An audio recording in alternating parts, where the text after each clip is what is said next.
everyone, I'm so glad you're here with me today. We're diving into the fascinating world of language learning methods. Whether you're picking up a language for travel, work, or just for fun, it's essential to find a method that suits your style. I'm excited to share my personal language learning journey with you. I've successfully learned 3 languages, English, German, and now I'm tackling Spanish.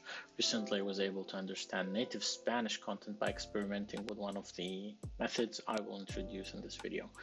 A friend of mine could not believe that this method actually works, but I took on the challenge and proved to myself just how convenient and effective it can be when integrated into your daily habits, so stay tuned. Now let's explore 4 popular language learning methods, compare them, and I will reveal my top recommendation for effective language learning by the end. First up, we have apps and software. With tools like Duolingo, Babbel, and Rosetta Stone, you can learn at your own pace right from your phone or computer. These platforms are great for beginners because they provide structured lessons on vocabulary, grammar, and pronunciation. Plus, they're super convenient. Apps like Duolingo, they are super popular and convenient, but sometimes the examples can be pretty strange. Like sentences you would probably never use in real life. You will find things like the bear wears a hat, or I am a penguin. They're quirky and fun, but not always practical. I personally started with German, with Rosetta Stone, and I tried Babbel for Spanish. If you're interested in evaluation and tier list for apps and tools, you can leave me a comment. I can share a variety of apps and my experiences with different apps. However, while they're fun and interactive, they often lack real-life conversation practice. You might learn a lot of words, but you won't get that immersive experience that really boosts your speaking skills. Next, we have traditional books, grammar and writing. This method focuses on using textbooks and grammar exercises to understand the rules of the language. You will spend time memorizing vocabulary and practicing sentence structure. This approach is great for building a solid grammar foundation, but here's the catch. It often misses out on speaking and listening skills, which are essential for real conversations.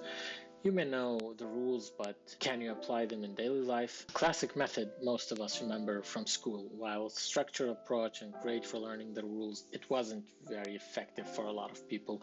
Let's be honest, how many of us studied a language for years in school and still could not speak it fluently?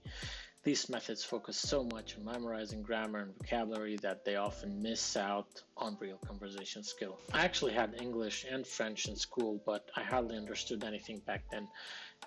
It wasn't until I started exploring on my own, watching YouTube videos, listening to native speakers, and watching shows like Friends in English that I started to click. Reading books on topics I enjoyed instead of the dry school textbooks made a huge difference.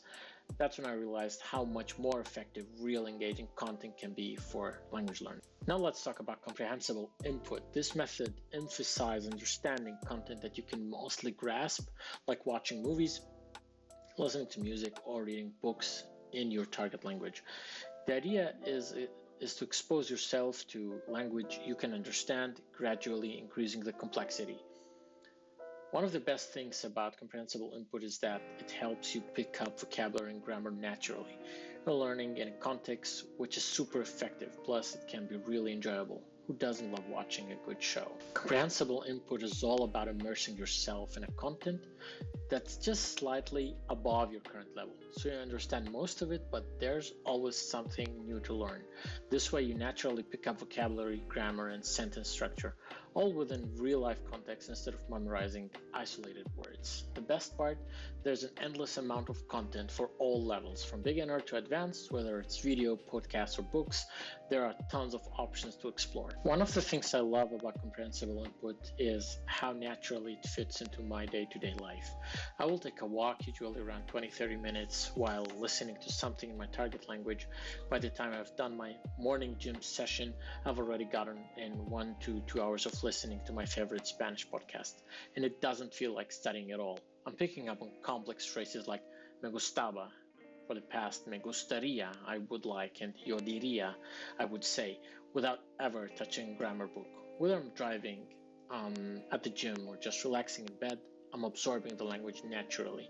It's all about surrounding yourself with it in ways that fit your life.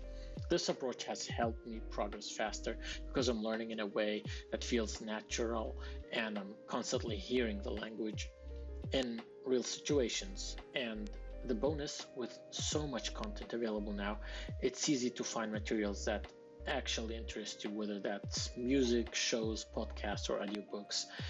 This is one example from my Spotify. Look how many podcasts are there.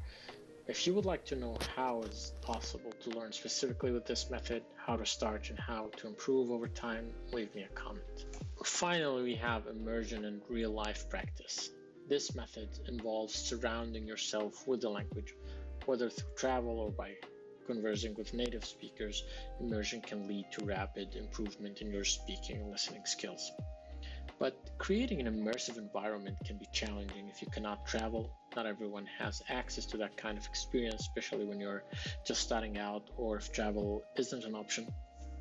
One way around this is to connect with family or friends who speak the language, if you have them, and interact as much as possible. Another great tip is to switch your phone's language to your target language and start doing things like listening, writing, and reading exclusively in that language. The small challenge can create a mini immersion experience in your daily life, helping you practice without needing to leave home. So, after comparing these methods, which one stands out? For me, it's definitely comprehensible input. It strikes the perfect balance between learning and enjoyment. You're not just memorizing rules, you're absorbing the language in a way that feels natural and practical. If you want to learn a new language, try incorporating more comprehensible input into your routine. Watch shows, read books, and listen to music that interests you. It's a fun way to learn, and you will find yourself picking up the language without even realizing it. Thanks for watching. If you found this video helpful, give me a thumbs up. Let me know in the comments which method you prefer, or if you have any questions. Happy learning, and see you next time.